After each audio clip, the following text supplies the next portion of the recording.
Thank you for calling the Venue Helpline, the podcast where venues share their biggest frustrations, toughest challenges, and behind the scenes headaches.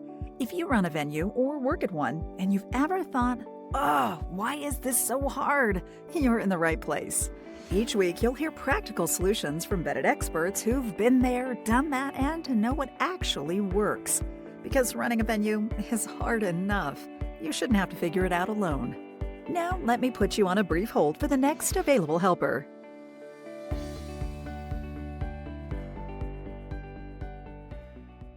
Hey there, it's Ian with the Venue Help Desk. Tell me, what's going on at your venue? A client had a full week blocked for a year for a conference and made a deposit and several payments. They then requested to cancel their reservation, but the contract states that refunds can only be provided if notice of cancellation is submitted prior to 3 months of the event date. The request came in 2 days after the deadline, and the client demanded a refund, or they will launch a full campaign on social media and venue platforms about their horrible experience with us. How would you handle this? We caved, by the way, to avoid the bad publicity. This situation is not only difficult, it's absolutely frustrating. I know these types of refund requests are one of the toughest calls that we have to make as venue owners and managers.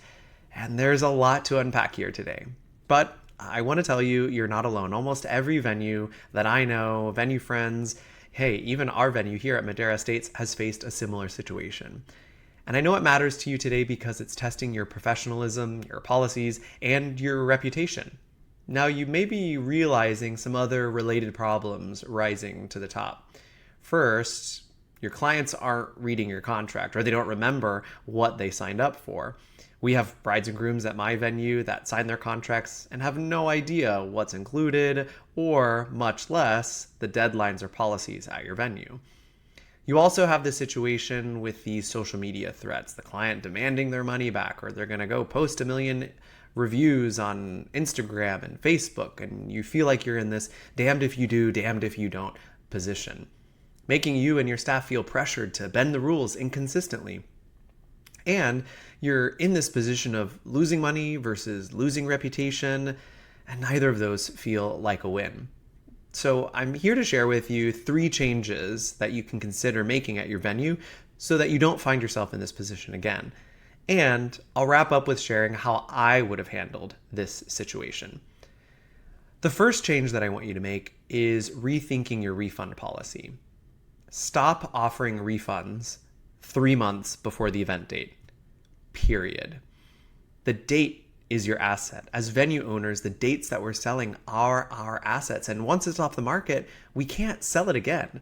So 3 months is a really hard time to be able to resell that date. I don't know how things are in your market, but in my market, I would have a really hard time reselling a date and recouping my costs. So if you can stomach it at your venue, I would change it to a no refund policy. At my venue at Madera Estates, once a client books with us, any monies that they have already paid are non-refundable. Now, if you can't handle that and you do want to offer refunds, I just want to reiterate to you, make sure that the timeline is realistic. Allowing cancellation and a refund 3 months out is not enough time to rebook most dates. Now, if you do decide to offer that refund, I want you to consider changing it to a sliding scale refund policy. So the closer they are to the event date, the lower the refund percentage. So for example, if you're 3 months out, I would make it 0%. Maybe 6 months out, it's 25% refund. If it's 9 months, it's 50% refund. Just make sure that it's working in your best interests. Once you finalize what you want your refund policy to be, go back and update your contract so the policy is crystal clear and enforceable. The next change that I want you to make is eliminate the word deposit from your contract and your verbiage.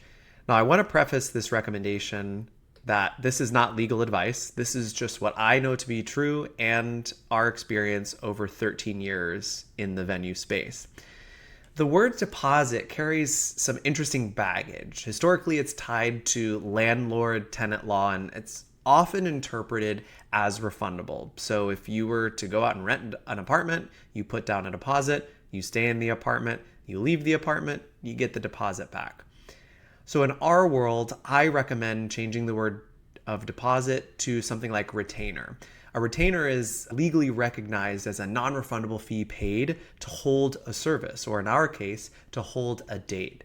That's why in this case, it's a much safer term for us. Now, some other terms that you can consider using are things like booking fee or reservation fee, but each of those can be interpreted differently if you end up in court, especially if it's not clearly defined in your contract.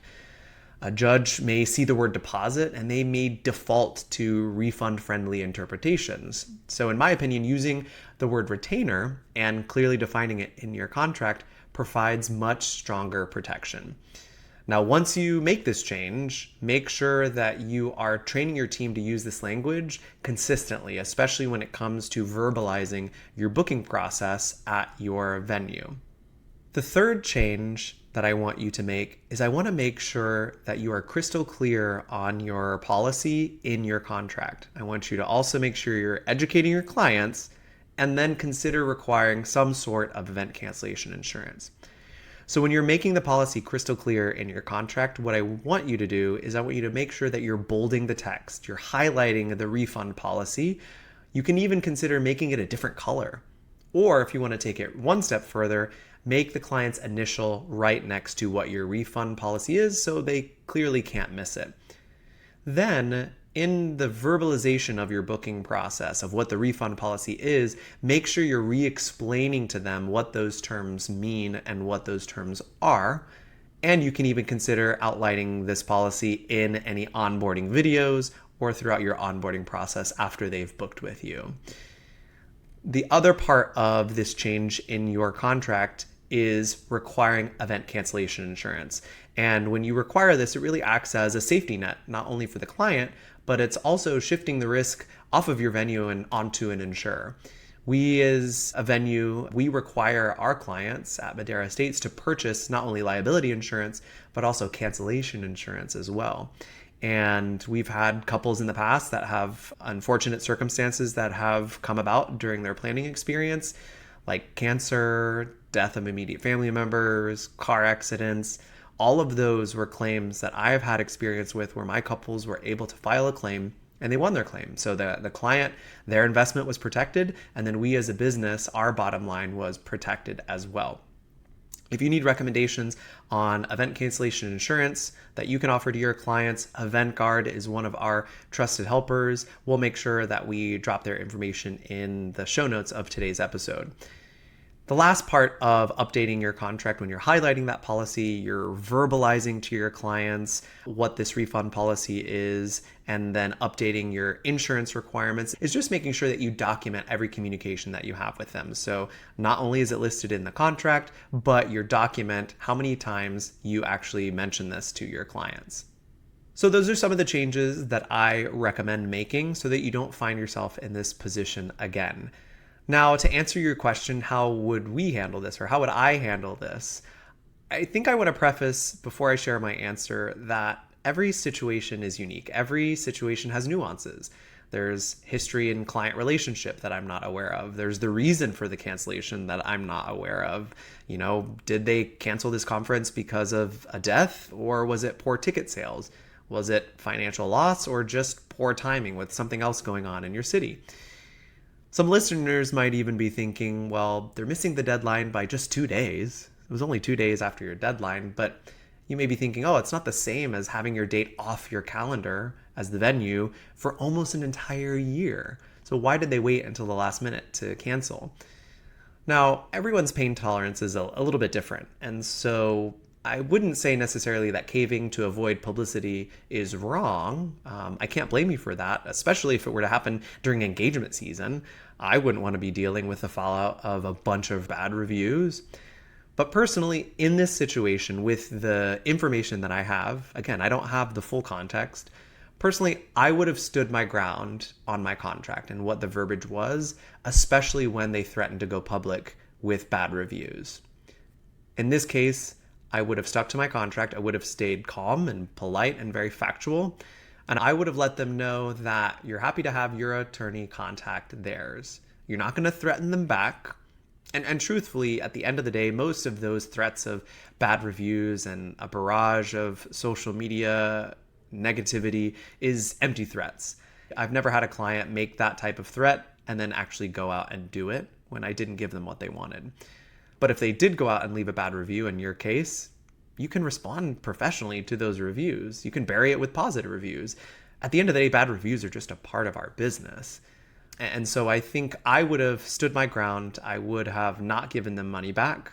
And I would have just kindly responded to their message after those threats that I'm happy to have my attorney reach out to theirs. But bottom line for you, I don't want to tell you you made the wrong decision. You made the best choice for your situation. And I'm here to tell you that I just don't want you to have that situation happen to you again. And so here's the big wrap up and takeaway for today. These types of refund disputes are unavoidable, but they don't have to derail your whole business. So there's 3 fixes that I want you to make, 3 changes, so you don't find yourself in this position again. The first is I want you to change your refund policy. Don't allow refunds or cancellations 3 months out prior to a date. I want you to change the language. Avoid the word deposit. Consider using the word retainer. And then lastly, make sure that it's crystal clear in your contract what the verbiage is, right? What that policy is. And then consider requiring event cancellation insurance so you can put off that potential loss on an insurer to protect your venue in the future. Remember, when you're in the middle of it, stay calm, stick to your contract, and remember, these types of threats aren't going to define your business. Your professionalism is what defines your business. That's it for today's episode of the Venue Helpline. I want to thank you so much for listening. We love helping venues tackle these real life frustrations. And boy, today was a real life frustration. But before you go, here's one last thing. Don't forget to submit your biggest venue frustration to us because we'd love to feature it in a future episode.